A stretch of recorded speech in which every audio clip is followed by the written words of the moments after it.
దేవుని వాక్యము ధ్యానం చేద్దాము. పోయిన వారము మనం నేర్చుకున్న రాజు పేరేంటి? ఉజ్జియా. ఉజ్జియాలో ఏం నేర్చుకున్నారు, ఏం నేర్చుకోకూడదు అనుకున్నారు? చెప్పండి. ఉజ్జియా గురించి మేము ఇలా ఉండకూడదు అనుకున్నారు. అవేంటి చెప్పండి ఒకసారి.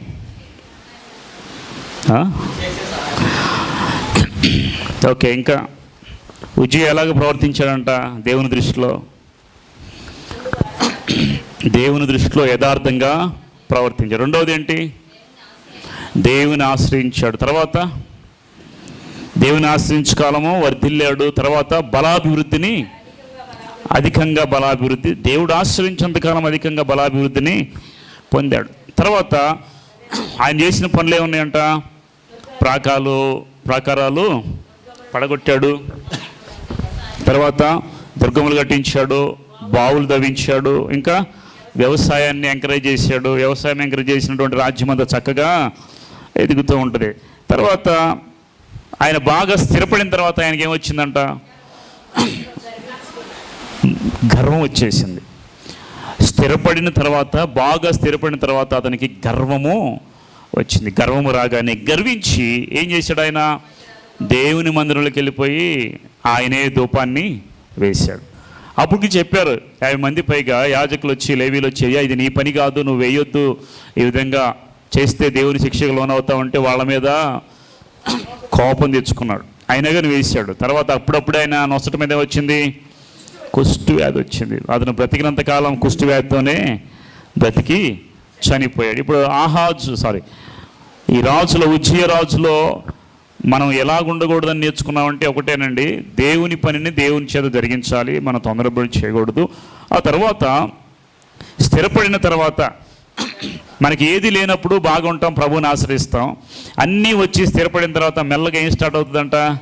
గర్వం స్టార్ట్ అవుతుంది. ఎవరికైనా కానీ ఇలాంటి గర్వము అనేది స్టార్ట్ అవుతుందంటే మీరు కనుక మిమ్మల్ని చక్కపరుచుకోండి. లేదంటే ఈ ఉజ్జియా రాజులాగానే మధ్యలోనే పడిపోతారు, మధ్యలోనే నశించిపోతారు.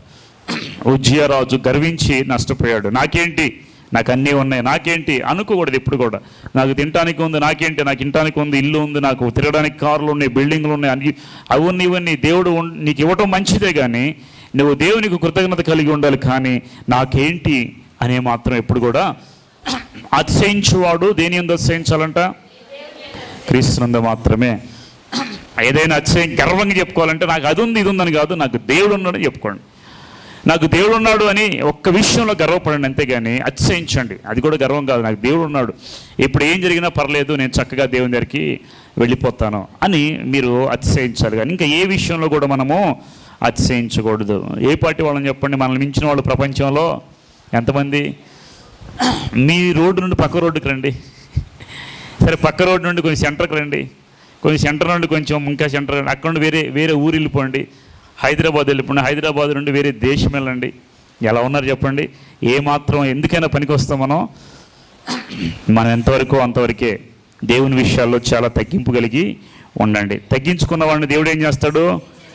తనను తాను హెచ్చించుకున్నవాడు దేవుడు ఏం చేస్తాడు? తగ్గిస్తాడు. కాబట్టి గుర్తుపెట్టుకోండి, చాలా జాగ్రత్తగా మనం ఉంటేనే ఆశ్రయించబడతాం, లేదంటే మనము అన్ని విషయాల్లో ఫెయిల్ అయిపోతాం. ఇప్పుడు ఈరోజు ఒక రాజు గురించి ధ్యానం చేద్దాం. 2వ దినవృత్తాంతం 28వ అధ్యాయం చూడండి. బైబిల్ చదువుతున్నారు లేదు నాకు తెలియదు, మీరు చదవమని చెప్తున్నాం. రాజుల గ్రంథాలన్నీ కూడా మీరు ఒకదాని తర్వాత ఒకటి చదివితే మీకు అన్నీ చక్కగా అర్థమవుతాయి.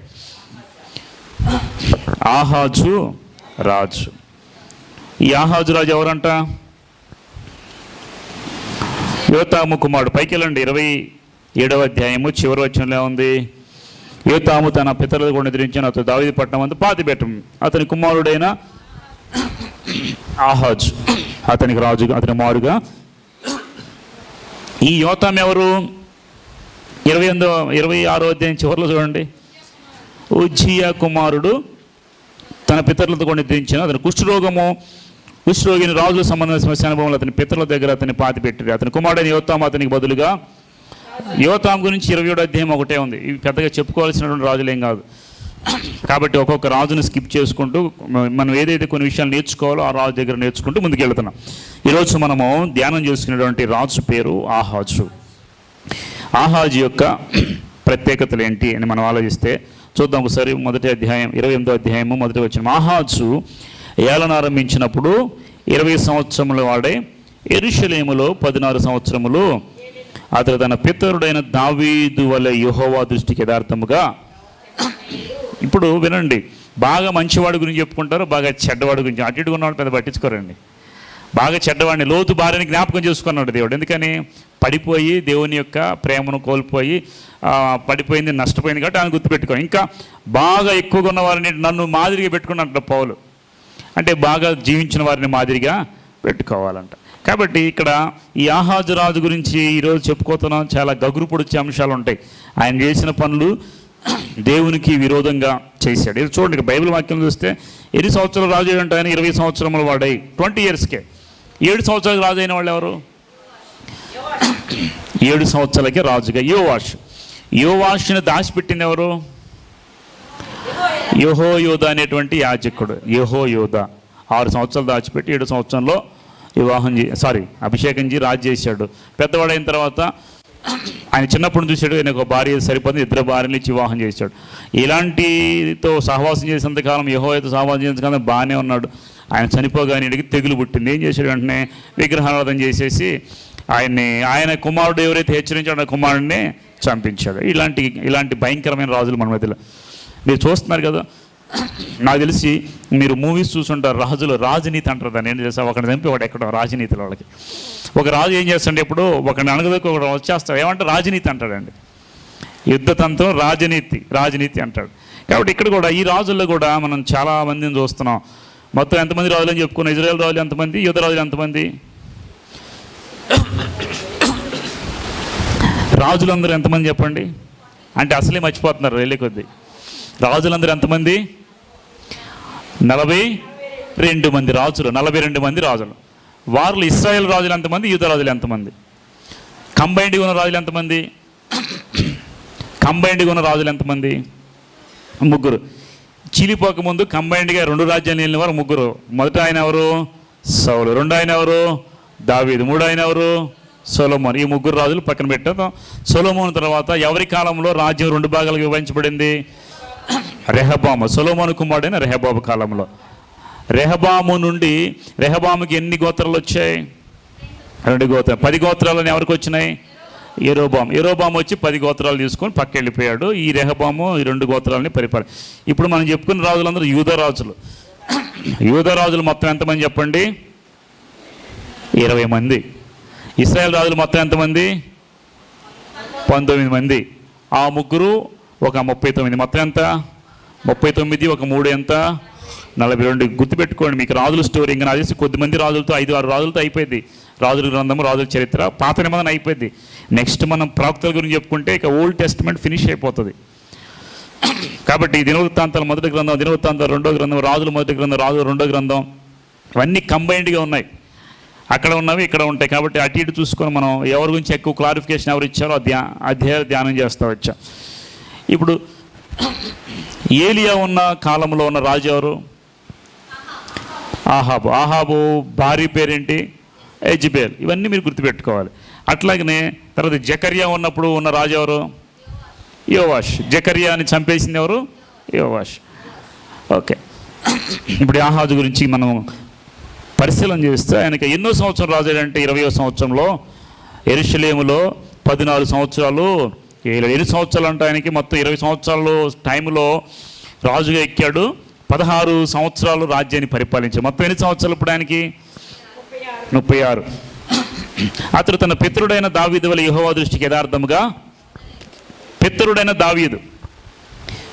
రాజుల్లో పితరుడు ఎవరు? వారి వారి తాతల వీళ్ళంతా. అవునా? అర్థమవుతుంది మీకు అందరికీ? సౌలు తర్వాత ఎవరు రాలేదు? దావీదు తర్వాత సొలొమోన్ తర్వాత ఎవరు? రెహబాము తర్వాత ఆయన కుమారుడు అట్లా వచ్చి ఇది ముని మనవడైనా. ఇప్పుడు ఆయన పితరుడు ఎవరు? దావీదు. కాబట్టి వీళ్ళు మెయిన్ రాజు ఎవరంటే దావీదు ప్రవర్తించినట్లుగా యెహోవా దృష్టికి న్యాయముగా యథార్థంగా. ఈయన చేసిన ఫస్ట్ మిస్టేక్ అంటే దేవుడు రాజ్యం ఇచ్చిన తర్వాత యథార్థంగా పరిపాలన చేయలేదు. అతడు ఇశ్రాయేలు రాజుల మార్గములందు నడిచి బయలుదేవత రూపములుగా పోత విగ్రహములను యోధా వారు, ఇశ్రాయేల్ వారు. ఇప్పుడు ఇతను ఏ రాజు? యూదారాజు. ఈయన ఏం చేస్తున్నాడు?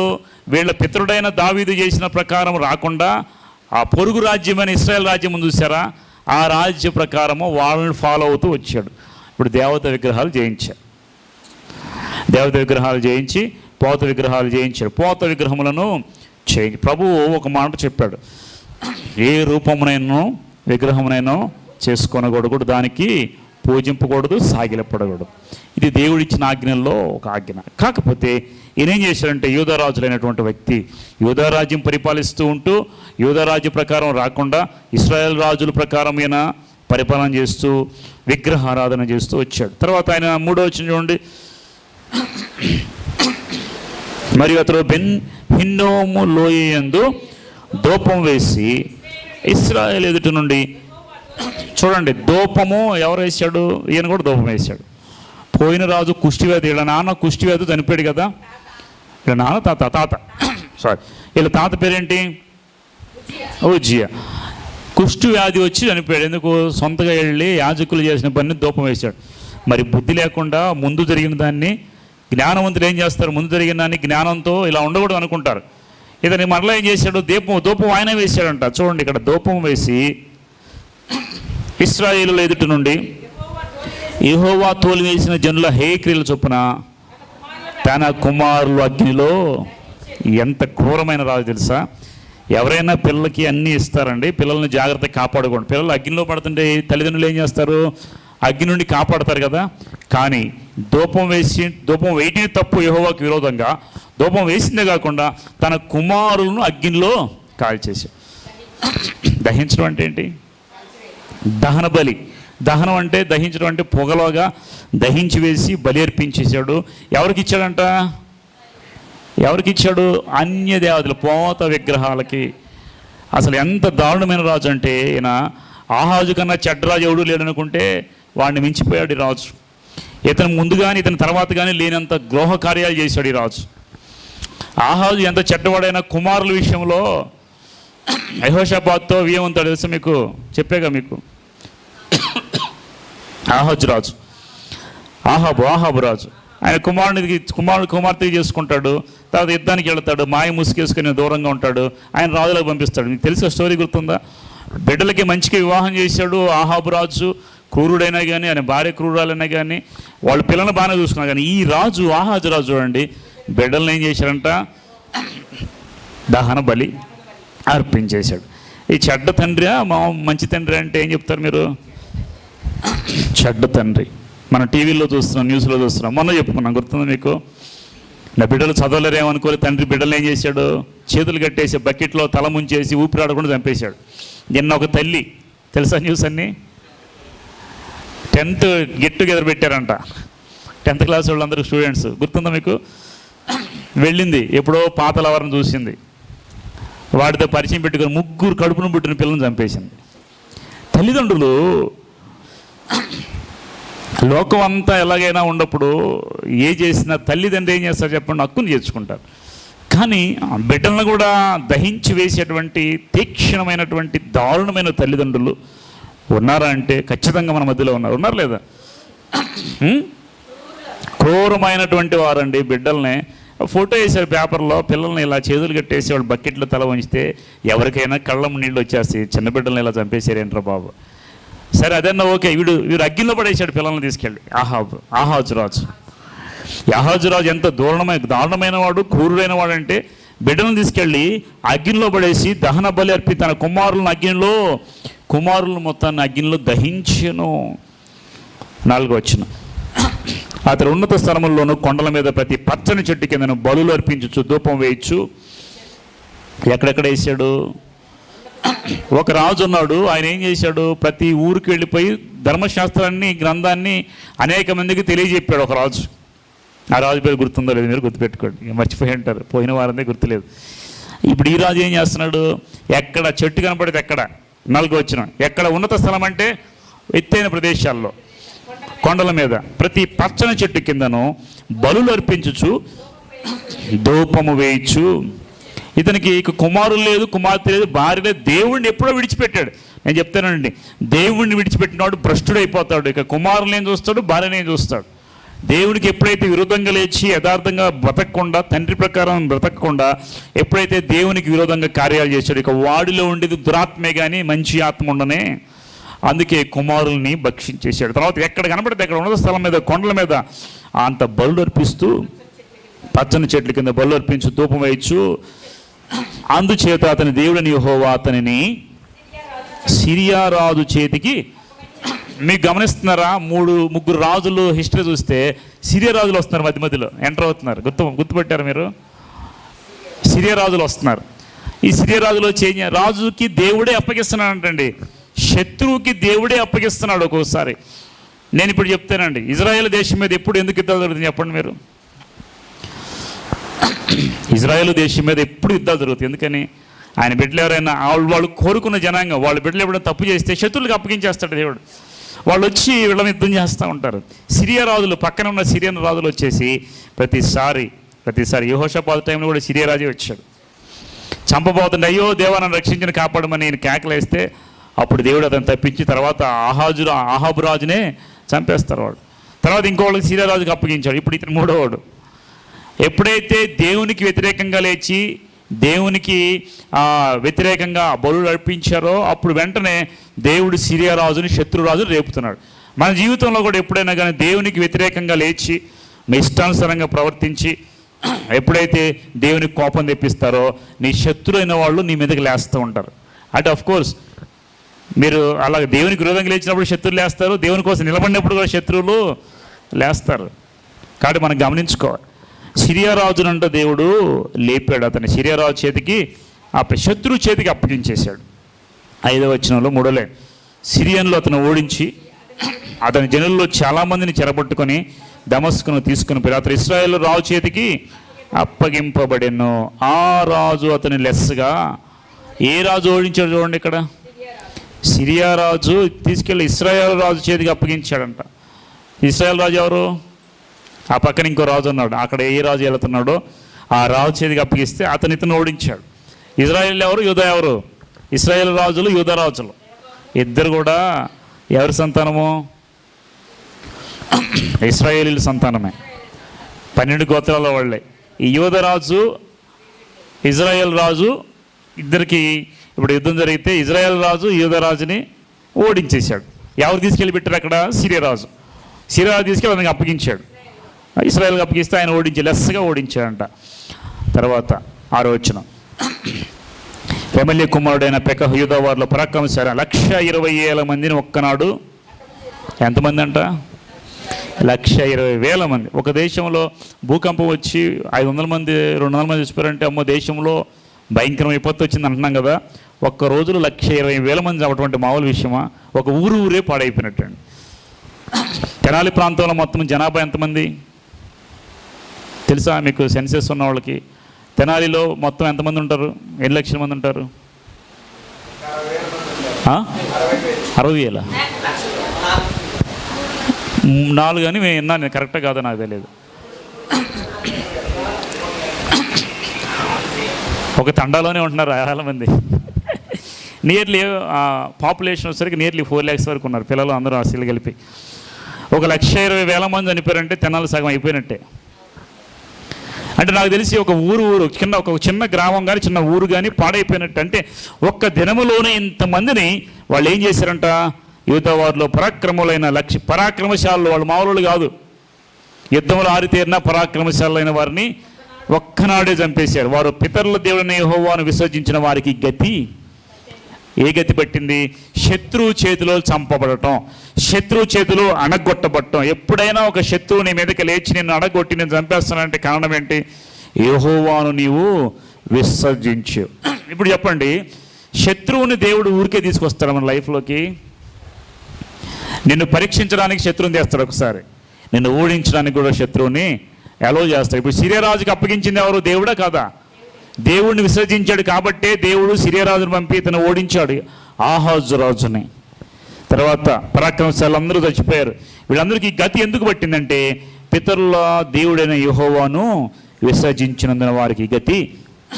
7వ వచనం, పరాక్రమశాలైన ఎఫ్రాయిమీయుడు జిక్రి రాజవంశుడైన మయకెసయాము, సభాముఖ్యుడైన అజ్జికాము, ప్రధానమంత్రి అయిన ఎల్కానాని హతము చేశారు. అందరిని హతము చేశారు. ఇదిగా ఇశ్రాయేలు వారు తమ సహోదరులను వీరిలో నుండి స్త్రీలనేమి, కుమారులనేమి, కుమార్తెలనేమి 2,00,000 మంది చెరకొని 1,20,000 మంది పరాక్రమశాలు చచ్చిపోతే ఇప్పుడు మిగిలిన వాళ్ళు ఎంతమంది ఉన్నారో కానీ వాళ్ళలో స్త్రీలను, కుమార్తెను 2,00,000 మందిని చెరబెట్టి తీసుకెళ్ళి ఆ ఊరు నుండి సొంత ఊరు నుండి వాళ్ళని చెర అంటే ఏంటి, బానిసలుగా చేసుకొని సంఖ్యలు వేసి పట్టుకుపోయారండి. ఎంతమందిని అంట? 2,00,000 మందిని చెరకొని, మరియు వారి యుద్ధ నుండి విస్తారమైన కొల్ల సొమ్ము తీసుకుని వారి షోమ్రోనుకు తెచ్చిరి. తర్వాత యెహోవా ప్రవక్త ఓబేదు అని ఒకడు వచ్చట. ఇప్పుడు ప్రవక్త ఎంటర్ అయ్యాడు. ఎక్కడ? తీసుకెళ్ళని చూడ ఒక ప్రవక్త ఉన్నాడు. ఆయన పేరేంటి? ఓదేదు అని ఒకడు వచ్చట ఉండెను. అతడు షోమ్రోనుకు వచ్చిన సమూహం ఎదుటికి పోయి వారిలాగు చెప్పెను, ఆలకించండి, మీ పితరులను దేవుడిని యెహోవా యోధా వారి మీద కోపించడం చేత ఆయన వారిని మీ చేతికి ఎక్కడ? ఇశ్రాయేలు దగ్గర ఉన్న ప్రవక్త వీళ్ళని తీసుకెళ్ళి ఇశ్రాయేల్ రాజు వీళ్ళందరినీ పట్టుకెళ్ళాడు కదా, అక్కడ ఓ ప్రవక్త ఓదే